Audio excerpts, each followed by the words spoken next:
Well, welcome back to the Grand Weaver. So excited to have everybody join us. As you know, the Grand Weaver, the story is about how God is weaving the stories of men and women through many decades even together. And so today we have Bruce Koblish from Unwavering Resolve. And I thought it would make a lot of sense to have Mr. Mark Heimermann be my co-host today, because a lot of the history between Bruce and Mark a long time ago has kind of led us to this point today. So I'm actually going to start with Mark. If you could share a little bit of this history with this character, Bruce, that you have vouched for and said I should have on this show. So I'm trusting you. We're going to see how this goes, but maybe if we could just go back in time a little bit and you could share a little bit of how we got to today. Okay, I got to interrupt you here, Larry. Behind these smiles is a lot of stuff you don't want to talk about. Right. Yeah, we'll edit it for the podcast audience. I look at Mark and I see the smile and I know what he's thinking. He's yeah. Is it okay to open up with some theme music?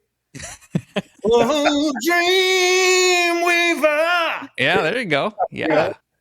So it's totally fits the weave of decades. Mm-hmm. Started out, met Bruce, didn't really have a relationship at the time, except for I was a background singer for him in the studio back in, what was it, late 80s, Bruce? Yeah. Bruce Carroll, and there's probably another artist or two. Was I in the group? I remember Bruce Carroll, yeah. That's the one I remember, and that weaves into the tapestry of our lives together. But then probably not much contact, Bruce, probably until when you were president of GMA, unless you recall some things. But he was president of GMA the year I won Song of the Year with Toby Mac for Jesus Freak. Toby and I wrote that song, and I'll throw in that Bruce and I are Green Bay Packer fans, and Reggie White was the presenter that night. And I went up and hugged Reggie, and I got to got sacked by him. Really, got sacked by him. Anyway, that was an honor, of course, and wasn't expecting to win Song of the Year, because up until that point, and Bruce could verify that all the winners were always the most conservative artist and song out there, and not a problem, but just was not even considering being ready to speak and accept an award. So anyway, that happened, and Bruce really became a huge part of transitioning the GMA into some newer, a little more, aggressive approach to the Dove Awards. Yeah. And so from there, I had produced all the DC Talk records, and in '98, I had finished the Supernatural record, which was the last DC Talk record. And I took the summer off. That July of '98, I had a visitation from the Spirit of the Lord, and I was called to leave my mountain of awards and money and success in Christian music and come follow Jesus. So I thought I was already doing that, but apparently I wasn't in the way that he wanted me to. So I think Bruce, I think we had worked together on, was it Clay Cross? Did we work together, Bruce? Yes. Yep. Yeah, I was president of Reunion after GMA. Yeah, after GMA became the president of Reunion. And so we were starting to build some relationship, more business. And I started sharing this calling, this what had happened to me, my experience with everybody in the Christian music industry. I could get a meeting with anybody because of who I was. I was kind of the guy for, 10, 15 years. But anyway, I knew my life was going to change for me and my family, and I was going to be taking a different path. So to that respect, my wife actually suggested that I start a development label to ask all the questions and to seek the Lord and to go, hey, God, if we invited you into this thing called Christian music, what does it look like for, how does this need to work? because we had seen, both Bruce and I had seen behind the curtain, and the good stuff, the bad stuff, the ugly stuff, and I think a lot of us had a lot of questions, deeper seeking. Things didn't feel quite right. So anyway, this was an opportunity to use the royalties from Jesus Freak to explore things together, and it was. I think Bruce would agree it was a very intense time, but he started out as a board member to my little label thing. It's hard to call it a label. It was just more of a seeking and developmental thing, laying stuff on the table. And he was moved pretty quickly to the point where I remember being in the car with him, and he said, I want to be more than a board member. I want to help. I want to be involved in this. So he went from board member to president of Gravity Records. So then, clearly we were not only working together, but we were on our spiritual journeys met, and a lot of stuff went on through that. And Bruce really navigated a lot for me, but also for the vision of Gravity Records. And it was dicey and unprofitable in so many ways. But out of that, in 2001, me and Gravity were commissioned to write a response to the terrorist attacks. So on behalf of ASCAP and the GMA, I wrote and produced, and Bruce directed and conducted. Everybody got involved to help out make this song.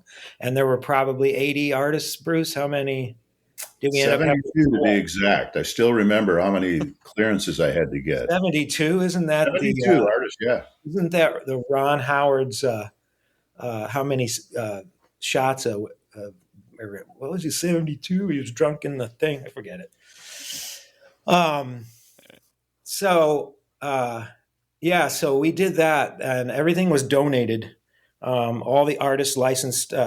Bruce got all the licenses from all the artists, from Amy Grant, DC Talk, Michael W. Smith, Stephen Curtis, anybody who is anybody was on that project. Musicians too, top musicians in Christian music. And it was called In God We Trust. And that song was basically the anthem of hope. I think it was called Voices of Hope. Bruce, did we call it the group that? And everything was donated, studios, mix engineers, strings, everything. And the challenge at that point was, how do we give this song away without anybody making any money off of it? So thus the birth of the Gravity Foundation, which was a 501c3. And so that song was actually the publishing. Wayne Kirkpatrick, great songwriter, finished that song with me. That was donated. Our publishing was donated. Our writers, everything was donated to, as far as ownership, to the Gravity Foundation. So that was a nonprofit entity, but it was just the beginning. So we had no idea. I mean, we had to build a vision, and we knew it had to be about ministry and music. And so that song was placed in that. And then one of the things that we got to use it for was the Catholic military took it on as their as an anthem and a gift to soldiers in Afghanistan during the time and their families. And so it was, we were able to make CDs back then and do the packaging and pay for it from anything we made from that song. So there was like this little kind of cool music meets economy meets, all that. And our challenge was, how do you give something away? Yeah. It costs to give something away. So we found out real quick that there has to be a lot of sacrifice to actually give and offer something for free. Mm-hmm. And from there, the Gravity thing dissipated, and my journey continued on my path. And that's for another podcast. But Bruce and I have stayed really close. He introduced me to fly fishing. So we became fly fishing buddies and went out to Montana together. And so, yeah, we share a lot of like-minded, like-hearted stuff. And And so fast forward to where I'm going to pass the baton to Bruce. Well,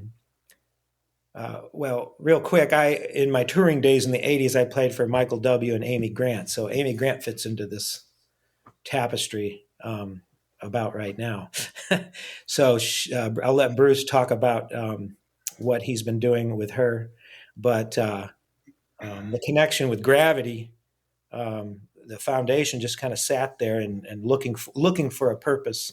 And when Amy needed a 501c3, Bruce asked if we could partner, Amy, Bruce, and I, with Gravity, because it was already a 501c3, and use it as a temporary transition until they could have their own entity. So it was exciting to reconnect on that level with Bruce and with Amy, and to actually go down to Nashville. I'm in Minneapolis. To go down to Nashville and experience what they're doing with the homeless retreats and how music is involved. It was just a perfect marriage. So is that a good time, Bruce, to hand you the baton? Well, I'll make a couple of comments in addition to a couple of things you said, and then Eric can kind of go where he wants to go here. But two things. I don't think you ever knew this, Mark, but I was the one guy when I was executive producer of the Dove Awards. Was pretty hands-on. That I would be the only one besides the accounting firm that knew who the winners were in advance, and I had to know that so I could discreetly connect things on the production side and, just kind of coordinate that. So I had met Reggie and gotten to know him and been up at a couple of games in Lambeau. And so I actually knew that Jesus Freak was winning, and I knew that Mark was a big Packer fan. And so I asked Reggie to present that award. And that was an extra cool moment for me. Sometimes that event, that specifically, I remember how the audience broke into the biggest cheer I ever heard at a Dove Award show, because everybody wanted it to keep moving, the industry to keep being exclusive, not being exclusive, being inclusive. And if you looked at the trends of where music was going, it was an exciting moment for everybody. They knew what that meant. And the second thing I want to say about In God We Trust is that actually the song became Sparrow Records became one of the partners, and they agreed to release the song at their expense, with all, again, as a gift, to release it to radio. And it had great success at radio. I think it was number one in several markets. And they got, were able to get all the Christian radio stations on the following 9/11 to play that song at the exact same time, nationwide, which was very cool. And as a result of that, through another friend, got it performed at Carnegie Hall as one of the early responses on a big stage. All the firefighters were there in the audience, and got a chance to tour the site when they were still finding bodies. It was quite a time. So and then with the Gravity Records, to try to kind of create a segue of transition here, what happened is that I'd been at Reunion Records and left there, and we had a couple of artists that we had signed or wanted to sign. And so it ended up that two of those artists actually ended up going over to Gravity Records. One of those masters was subsequently bought by another label, and helped at that point. It was trying to kind of get some money back in Mark's bank account after spending it all. And then another artist, Nate Sally, was actually signed to Curb Records. So there was good that came out of that, but it was difficult. And it reminds me, whenever anybody comes to you, now being the older, the senior, the mentor in the room, when somebody comes along and say, I have a new idea and here's what it is, I go, well, you got to think about, if it's never been done before, you got to think about that a second. And anything new is going to be very tough. There's a reason it's never been done before. Yeah. And I think so there was that was the human side, but I think I would never trade it. I think, I know Mark would say this, the personal change, the going much deeper in knowing who God is, or trying to understand him more and following Jesus, was a result of that will outlive any record labels or songs that that we know. So Yeah. it's, it was fun hearing you talk about that.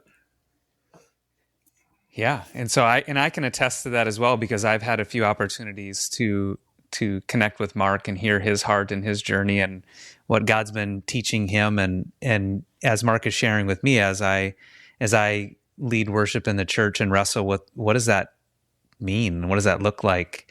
And how am I a faithful steward of that calling? Your collective experience is actually influencing me and is influencing even how I'm teaching my kids. And so I'm so excited to hear kind of the rest of that calling in '98 for you, Mark, and just the ripple effects of your obedience to a calling that was very counter to the culture that we live in. It's just always been fascinating to me, and especially as I'm at this place on my journey too, just hearing your experience. And so yeah, Bruce, I'd love to kind of hear how you tie in with from that calling to this place where, okay, now you're in a different season. How did we end up getting to this unwavering resolve? Yeah, I think I'll try to summarize it in a couple of things. Number one, I'm this young little farm kid from north central Wisconsin. That's who I was as a kid. That's who I am today. And it's funny, in between, you have a lot of successes and places you go that you never anticipate, or maybe never even asked for, or maybe not even wanted. But they came as a Christian, and you see and understand that must be God's leading you to that point. And I think it is. But the other thing that comes to mind, just kind of an overview, is that the verse that talks about he will give you the desires of your heart. And I think we have, in a very cultural Christianity that we've developed in the United States in particular over the last 40, 50 years, I think the desires of our heart, we tended to put those towards these monumental good things. And, but I think the desire, and I would say this for Mark, I know for me, I'll speak for myself, that I was always this little kid that was taught, this is what Jesus said, and that's true. And so I always wanted to know if it was true. And you go through life and you see these good things happen, but it's not always the deepest desire of your heart. And when you pray the prayer, Lord, give me the desires of my heart, that also applies to him tearing down everything and bringing you back to that one single place. I think that's the common theme. Now working with severely broken people, homeless people coming in recovery, coming out of addiction, abusive situations, the common theme is we are all broken. Yeah. And we have to admit that. And we can admit it to ourselves. And part of my story is keeping a secret for a lot of years because I never felt it was safe to really talk about everything in my life. So we can have a desire and he will give it to you, but it's got to be more than just me and then telling God it. There's a power in, sharing with others. We're told that in scripture to confess your sins, your faults to one another, right? And I go, oh no, I can't do that. Yeah. But it requires that. And so I think the overall connection, I would say, to getting to this point with an organization called Unwavering Resolve is simply that, is really desiring to know Jesus, as Mark will often mention, not just believing him, but following him. Mm-hmm. Jesus asked the disciples, he said, come follow me. He didn't say, come believe in me, right? And that's an action statement. So we have to do certain things. We have to respond to that. And some points it requires people and men like Mark to come to that decisive moment in his life. For me to fast forward after journeys and some good runs of career things after that, but it started all falling apart in November of 2011 and brought me through a 7-year period of losing everything. Now, I always qualify that because when we say that in America, I hear some people say that and they've still got a huge nest egg. They've got, something, and I'm not. That's great. Good for you. I mean, I'm great. When I say I lost everything, I have no retirement. I'm 74 years old. I have no retirement. I have no IRA. They were all used up in the process of losing everything. And going from losing my marriage to cancer to family members dying, one of fentanyl overdose, who was a multimillionaire and hit the skids. My own son, again, we share some stories here with Mark and I, but my own son being diagnosed with schizophrenia at the age of 19, he's now 38, and going through him through multiple suicide attempts and trying to be there for him. It was part of this picture that just started going deeper and deeper, and really came to a point, as I say, the first couple of years, it was out of necessity that I started letting things go. It was out of my control. But it within about 2 to 3 years into it, it became a matter of choice. And it became a matter of choice because I started leaning into and embracing and accepting the loss as a suffering process that we all go through in different ways, and to work through our suffering, to come out the other end, not to look at it from an outside or try to move on, but to work through it. And that's where God, I think, does his most incredible work. And it's painful. It hurts. But what we're really trying to get to is, who really am I, and who is Jesus? Who is God? Yeah. And I don't know of any other way that I think it's clear in his scriptures in many places. Of course, Paul writes about it a lot, but the reference to us losing everything to gain what's important. Yeah. And so that's kind of the backdrop and the tie, I think, really to the heart of Mark and my friendship. And it's all the other stuff too, right? Yeah. We've been places we never thought we would, or, like I say, maybe even desired. But through that loss process is a key part of it. So in God's own way, here it comes to a point of me going through this loss where I say none of this like a badge of honor or martyrdom. I just say this, I'm just one guy here who saw success, and here's what happened, and here's where I'm at today. Was that process that I needed once again, but at the deepest level possible, to accept. For 5 years, I would go to bed wherever that would be. I slept in my car many nights. As I was taking care of 3 adult people, my mother-in-law, I had committed when I was making more money to pay for all of her expenses, and our son, who was not capable of working and was building up, various levels of cost and debt and trying to live and not being able to support himself. And then my wife and family, and here I'm the 4th man, and but I knew it was my responsibility to do that. So no martyrdom in it, none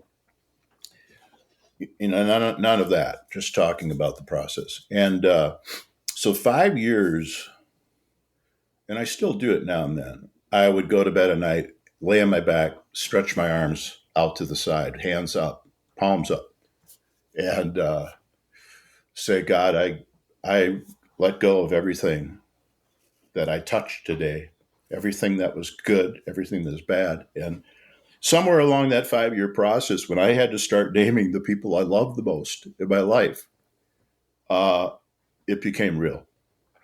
When you come to a point where those that you love dearly and will give your life for, your children, your family, your wife, I still say this today, that you have to let them go.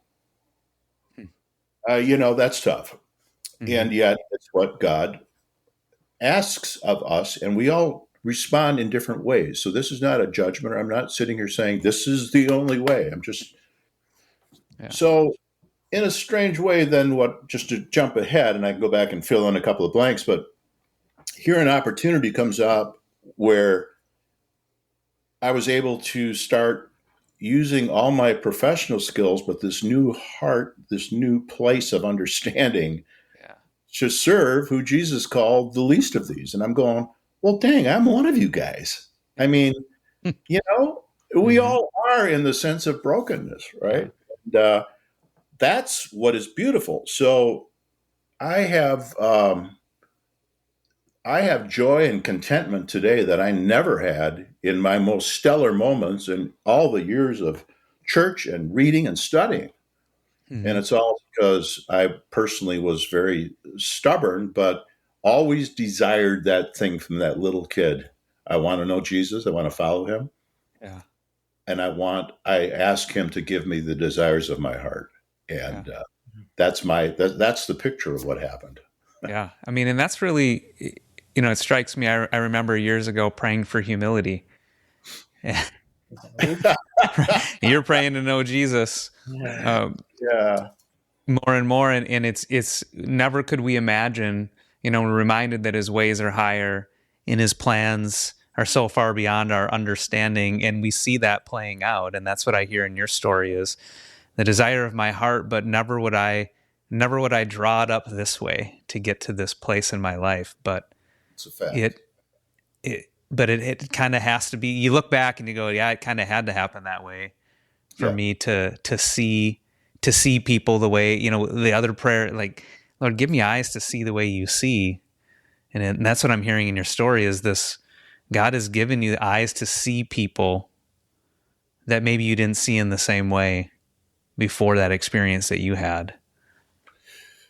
Well, very well put, Eric. I think the bond that I feel with these individuals and anybody who now comes around this retreat model, which we've started, is to remind anybody who comes around that we're all broken. So there's no judgment here. Yeah. And so we're all at different levels of broken. So we happen to be in a room with people who have really lost everything, and have become damaged in the process through multiple traumas, usually not just one trauma. For people to come into a place of hopelessness and homelessness and addiction usually is multiple traumas or one very severe trauma. Mm-hmm. So the stories of, I won't go too deep here on this, but just here's the juxtaposition of people that we look at that are in that group, if you will, which we all are broken, but some more than others, right? Yeah. Number one of the gals that was at one of our first retreats for all women that time, and she said, I have given birth to 7 children. Only 2 of them are alive today. My first child was murdered at 6 months old. Mm. Okay, you take that and you go, well, then follows what? Patterns of addiction, of abuse. It's ongoing. Or the attorney who came here and his whole family was killed in a car accident, and he couldn't get past it. Mm-hmm. And you give up. You lose hope. So in between that are people. One guy was here from Huntsville with 5 PhDs in physics and biophysics, and they're all people from all walks of life. And so it's to sit there and say, I'm never going to be there. You can't really say that, So that's kind of the heart of this work is to give a 3-day period right now wherein individuals can be brought to Amy's farm here in Franklin, Tennessee, and be put in nature, which we often call God's other book. So it's nature, God speaking to us, put in an environment where they are shown dignity, respect, and we are serving them from the second they get off the bus or the van. We get their names and pictures in advance, and we know their names when they come out. Knowing our name, knowing what our name means is a big part of how we start these retreats out. So I guess I kind of jumped ahead into the Unwavering Resolve piece, but a big part of that right now is the retreat model. Yeah, and it's interesting as you talk about knowing their names, because it seems maybe as a big part of your ministry, and I'd love for you to expand a little more upon it. And I know in my life right now, as God's been teaching me, He's really challenging me around identity.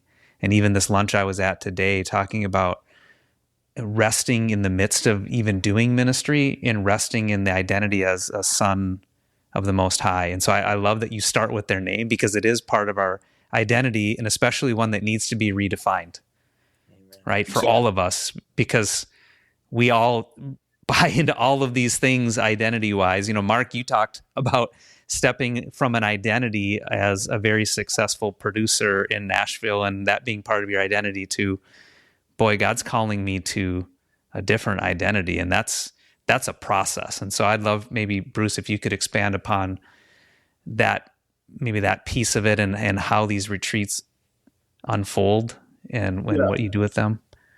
So I'll back up just a little bit very quickly, make the direct connection. So Mark mentioned he came back down to Nashville and Amy had joined the discussion.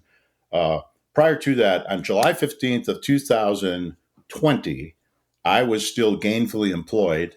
I laugh about it now. I was actually the president, CEO of a cannabis company that was doing CBD oil.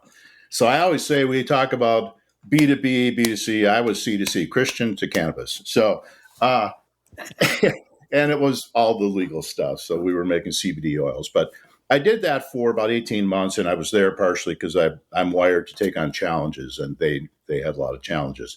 And July 15th, I woke up that morning and at 6 a.m. and I said, I'm done. This was the end of my 7-year journey, if you will.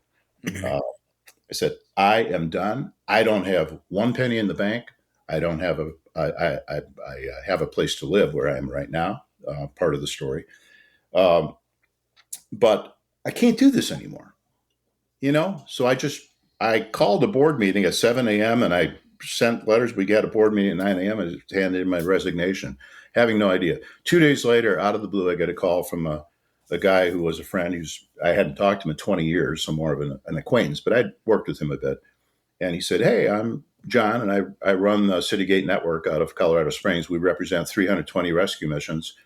And he said, I've always wondered what it would look like if we connected the creative community to the work we're doing. And I'm going, well, first of all, and he said, I don't even know what you're doing. And I didn't say, well, I just jumped off the final cliff 2 days ago.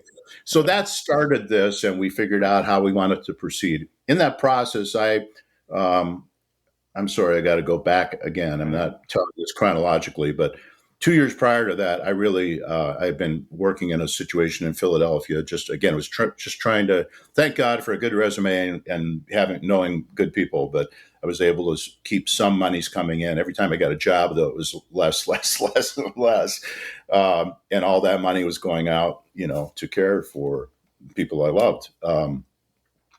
But I was a friend of mine who knew kind of what was going on for me, had stayed in touch with Amy, and I hadn't seen her in about 20 years or talked to her. And we ended up, Amy and I, having a conversation. She was on the road, and I kind of told her my story, and she said, well, you need a place to stay. I've got a farm outside of Nashville, and I've got an old cabin there, and if you would want to stay there, you're welcome to it. So that was in 2018. And I've now been here over 6.5 years. I stayed in that cabin for a few months until she needed it for another event she was doing. And I was in no way recovered or ready to go out on my own. Mm-hmm. And so I said, hey, I see the storage building you've got down by the barn. You're going to think I'm crazy, but would you mind if I build that in and live there? And she said, I think that's a fantastic idea. So I said, I don't have any money to even buy one sheet of plywood. So she said, well, I'll buy the supplies if you do all the work. So over the course of a year and a half, I moved into a storage building and have built it into a little 400 square foot. Now I can call it a tiny home. Tiny house, because it's hip. Yeah, I was way ahead of my time, and I'm, so, but it's actually, I live in a shed. I prefer to say that to people who know me. It's just for the humor, but that's where I live. So, okay, connect. So Amy and I have been talking. This thing comes up. I jump off the cliff. I get this call. And when I talked to the organization about how do we move this forward, they said, well, why don't we start with the retreat concept? So we put the pieces together. I went to Amy and said, hey, here's what we're thinking. Would you allow us to use your farm? She said, absolutely. And I would love to be part of it in some way if I can. And so that led to this meeting where Mark came down and we were saying, oh, we need a 501c3. Gravity Foundation called Mark and said what was going on. And Amy, I asked her we asked her to join the board. And so that's how we came together. Then we ran with that a little bit until it came to a point where Mark was kind of, he still wanted to use gravity for some other things, for worship and the things that he talked about earlier. Mm-hmm. So it became important then to say, why don't we just start a new not-for-profit, and we'll always be sisters and brothers. We'll always work together.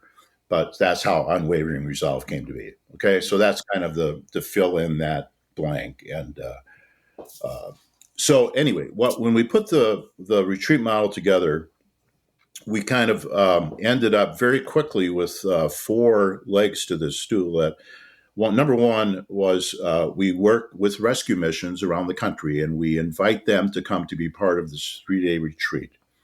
We ask them to identify the right people who they think are ready for this kind of a thing, to be stable enough, away from drugs, away from, somewhat on their path to healing, and somewhere on their path to saying, I want to reform my life. And so they will come here. We max it at 20 people. Beyond 20 becomes too big. You lose the personal connection. Below 15, you kind of make it too open and too vulnerable. So that's 15 to 20 people with their leaders. They show up. We know their names. They get off the vehicle. We bring them in. We have a huge dinner. There's no cooking facilities here, so we cater everything. We have the old Southern meat and 3, except we have 3 meats and 10 vegetables and pecan pie and chocolate chess pie, all that stuff that's not good for you. We want to show them immediately that they are important to us, that we love them and care about them. The first session we do, and I'll say the 4 principles are this. We start out with what's my name? And in the what's my name, we basically say, for all of us, this is true, but especially them, you've been told a lot of things about yourself. You're a loser, you're worthless, blah, blah, blah. What we do is we look up the real meaning of their name, have it calligraphed on a little plaque for them. And in the first session, we say, God does not see you that way. Here's how he sees you. And it's an emotional moment for many people to say, Dave, whomever, come up. Here's what your name means. And we've had people actually break down at that point because they see it. I'm a new era of leadership. I am blessed. All those beautiful things. And they go, wow, nobody's ever told me that. So right away, we're saying, here's who we all want you to be, because here's who you really are. Yeah. And we move right from that into what's my story. And if I were to say what Unwavering Resolve is really about, it's telling people's stories to create a greater awareness of who the person is that is struggling with addiction, with homelessness, with abuse, these different things. Because even psychologists will say this: once you know that the person or see their humanity, automatically the way we are wired, compassion is raised up within us. Yeah. So we go into what's my story. We bring in top writers from Nashville. In fact, one of them we've been working with a couple of years is now considered by most across all genres the top writer in Nashville. And people like Michael Farron, Cindy Morgan, a bunch of people that you would know, and others that are kind of not as well known. And in the What's My Story piece, we help them to understand that telling your story is healing in and of itself. Brene Brown writes some magnificent things about, the power of story and identity. And so when it's a cathartic experience, if you can tell your story, it means that you understand who you are. You understand, you can tell it. It's not just facts. It's not, I was born this year. I smoked my first cigarette at this. That's just information. Yeah. But your story is, how did I feel? What did it do to me? Where did that take me to? And so we work with them to be vulnerable enough to do that. And the writers are there at that time, usually 3 writers. And then we send them off around the farm here to sit with 4 or 5 of those individuals with that writer. And they spend 2 to 3 hours talking, where they can talk intimately about their stories. Mm. And what we're doing the whole time is saying that your story matters. It matters that you tell it. But we want to use the vehicle of song and video and media to be able to tell that story to a broader audience, to create greater awareness. So people will understand when somebody who is laying on the street, they might have a mental illness that they need professionals to help, but not all of them are that. Right.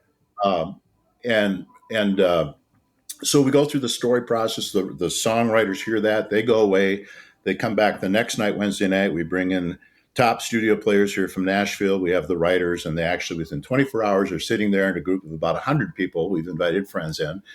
Mark was able to come down for one of those, which was awesome. And here's my song. Mm-hmm. And again, now you've reinforced the power of their story. Mm-hmm. So then we go in the session wise, while that process is going on, we're doing a session on what's my purpose. Mm.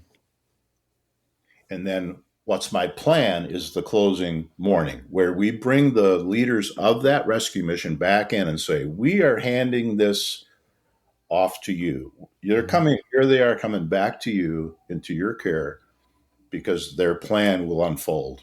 And here's what the plan needs to be. So that's kind of that's the retreat model. Here, they all stay outside, live in tents. We have great food.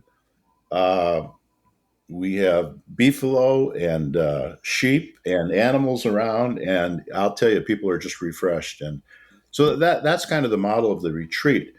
And from that retreat, then, we're not only doing something instant and reaching out to that individual, we're also coming alongside the mission and helping them to be reinforced in the incredible work that they're doing in their hometown. But then we're developing a song, and so we're taking those songs. We have one in the studio right now that's being produced and to put out there.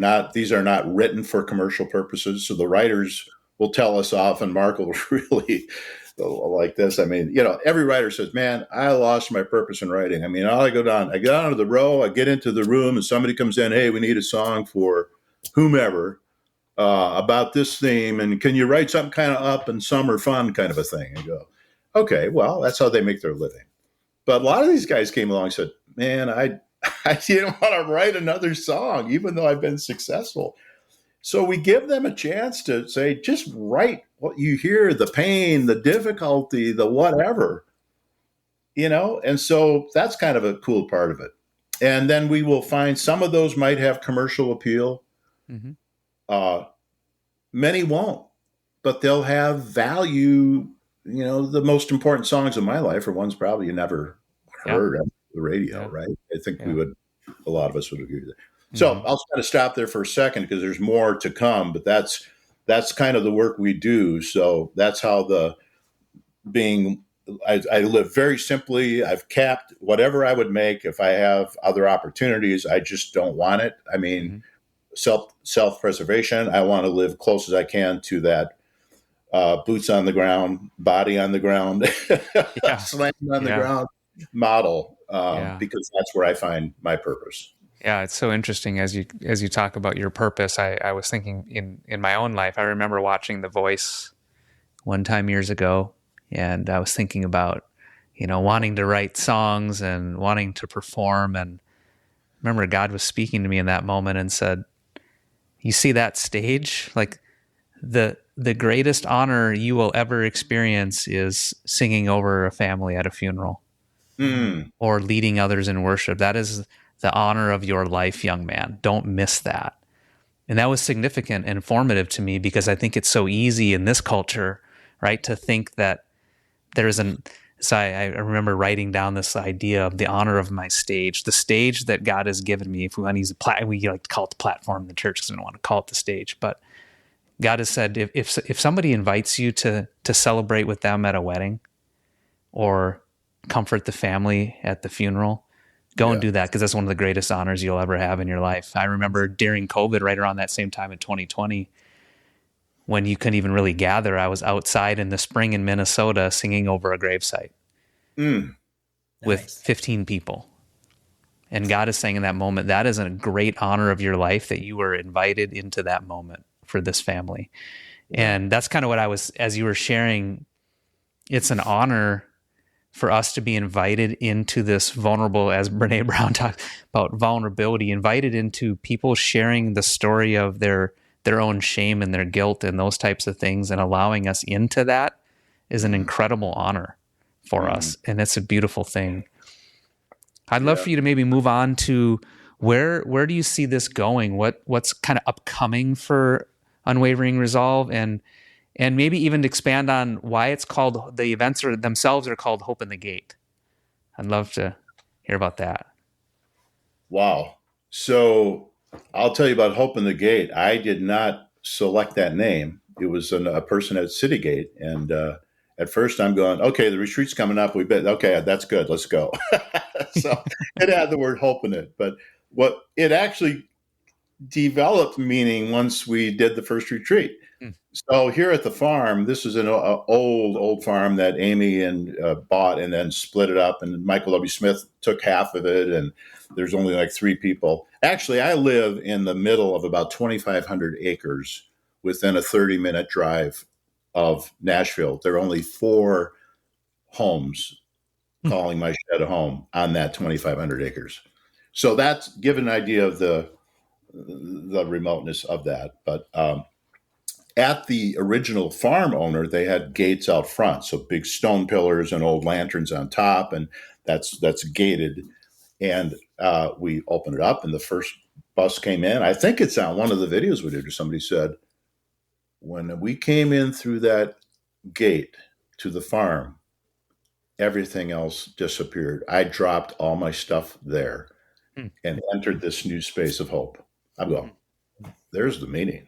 I mean, so I wish there was some very deep spiritual thing of angels showing up and singing that or something, but that's how it happened. And so his hope goes through that gate. Yeah. And there's metaphorically, I think we could expound upon that. So the purpose of this is very pure and very clean. It's Mark, I mean, doing all the talking, I know that we mirror so much on these things. This is not about building an organization, building a monument to ourselves. It's not about having a big staff. I mean, I am the only person who works on this right now.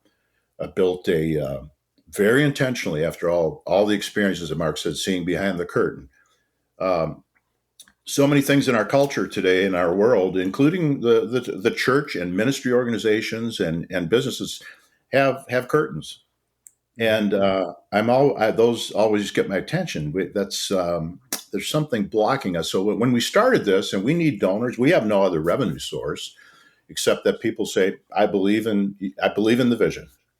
And I said, I don't care how big your check is, and even if this got into somebody's hands that would be upset by this, I'm going to say it. I don't care how big your check is, you're never going to get a free fishing trip to an Alaskan lodge. Mm-hmm. Now, you can take that as a slam, but we're not going to do that. Yeah. If you're giving your money here, it's because you are drawn to this, and that's where you want the money to go. We will never have a development department. Right. I tell you what, well, I'm not stupid to the fact I've run organizations where we had 30 people in a development department. Yeah. That's the model. This is a different model. I'm not saying I'm not making judgment, but we're not going to have a staff. We're not going to get an office. We don't want money going to an office. It's why I'm sitting here in one of our other sheds that my son actually built in here at the farm to do this podcast. We're just going to take that out of it. So, what we built is a collaborative model, and it's different than a partnership model. It's like, we agree on these things. This is the goal that we all have. We each have expertise and skills. So Citygate is connection to 320 missions around North America. They understand that world. There are others who come around that. Gravity has really been a part of that circle, and the circle will grow. So in the desire to tell the story, to create awareness so more people can be helped, whether that's through giving, through being volunteering, or just understanding. So when you see somebody standing on a corner, maybe not be so overtaken, I wonder if they're a scam, but be driven first by the compassion for that person. Okay. So we was able to, again, this is driven by God's time and God's timing. We've got to have money to operate the what we do, but he's either true to his word or he's not. And I've just over my life heard too many times where God will provide. And then I see development person going and begging and just hitting every bush. Hey, can you give us $100? And uh, I'm tired of that, first of all. And I bless all those who can do that. That's not who we are. And so God's either going to bring it or not. And if he doesn't bring it, then that's the end of it. So that keeps us like, stay focused, but collaboratively. So through this time sharing the story, we now have a streaming deal for next year on a pretty significant platform that will be a six-part story series. And we will be able to go in, like many of the shows that are on streaming on television, tell the story of an individual in greater depth and kind of unpack that a lot more. So that costs quite a bit of money to be done really well. And we've been given that money for that purpose. Didn't hardly even ask for it. It just came along, just a bunch of meetings and coffee, and there you go. Yeah, I mean, it's not easy. You got, it's like, oh, are we going to get it or not? But it's happening. So we'll have a streaming deal, and that will launch now. Because of that, we are talking about maybe we can take our Wednesday night showcase, which we call it now, where these new songs are presented, and we're doing it in a barn right now. And could we develop that without taking away from the original purpose? Could we turn that into a recorded event in and of itself? So those are the discussions that are taking place. So that's getting legs to it. Been in discussions with a major label group here for over a year now to do a compilation of songs. Not only some that would have been written here, but going into the catalog of a lot of bigger name artists and having them participate in that way. So that is, again, the purpose. We've been offered a book deal early on, but it's like we got to get there. We got to do it in God's timing. That's difficult, as we all know. But that's kind of the model, and it's to build awareness. Now, in that process, there's a lot of subtext. So this last year, we did a retreat in Wyoming, which we didn't know if we would do that in the beginning, but this may expand through regional locations. So a mission in Casper, Wyoming mission, become dear friends of mine. They were actually given an opportunity to purchase a 400-acre ranch with formerly a youth camp facilities on it that the Episcopalian diocese could no longer afford to keep up. They were offered this at pennies on the dollar, and they purchased it. They renamed the ranch Recovery Ranch. And so we went out to do Hope in the Gate. They will now we're going to be doing 2 there next year. So there's the possibility, as God opens the door, not again going out, you see how the collaborative thing, it's like, that's what God blessed them with. And they come to us and say, wow, we need what you're doing. And we start working together. That's the model. Where that can go, who knows? Yeah. And I love how, just thinking this whole theme of raising awareness to the stories of people that are different than us or have had different experiences. And I think I resonated with you, and we were connecting the last time around the vision to present this to young people. And so even thinking about college campuses, and obviously I'm connected to Bethel. Turns out you are connected to Bethel as a Bethel grad. Ron, who's normally my co-host, works at Bethel now, but that's just one example of an opportunity. And so maybe if you could share a little bit of the vision for even the possibility of university campuses. Sure.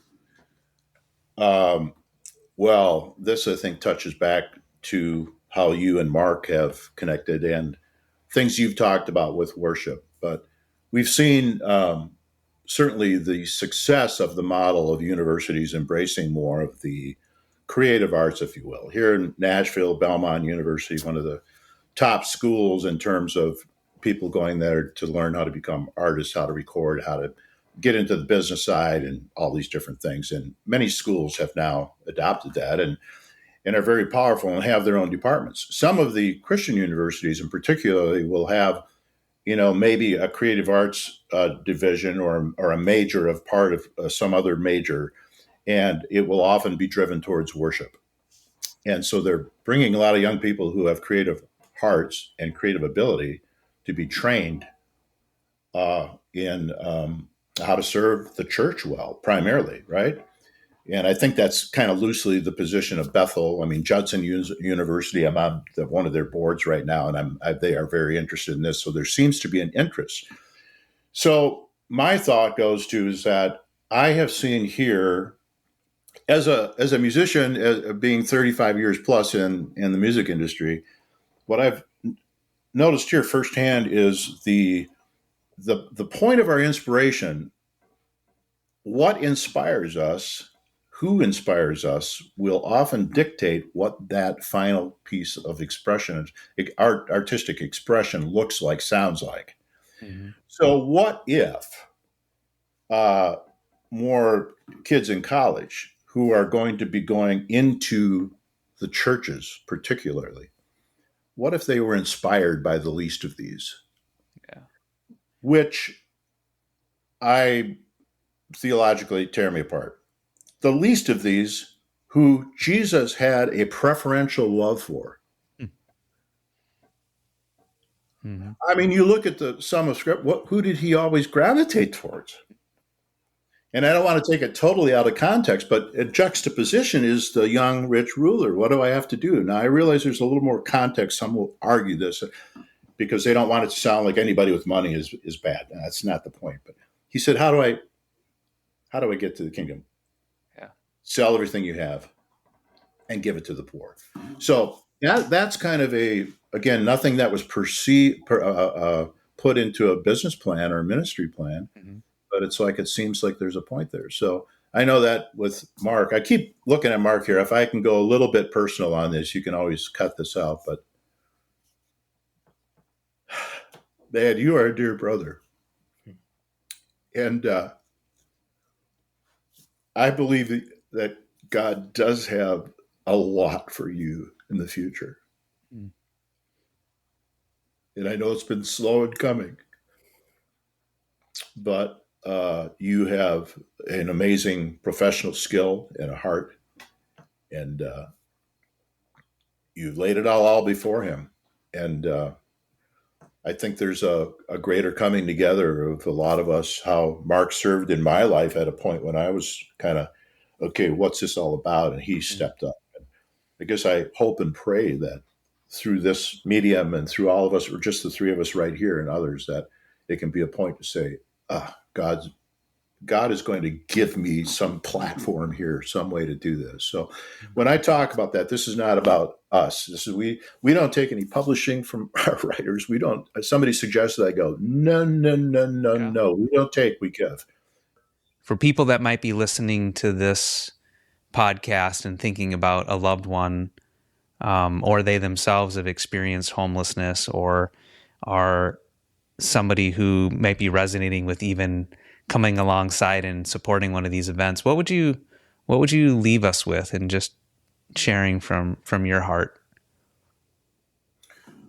I think we are all touched in many different ways by who Jesus called the least of these.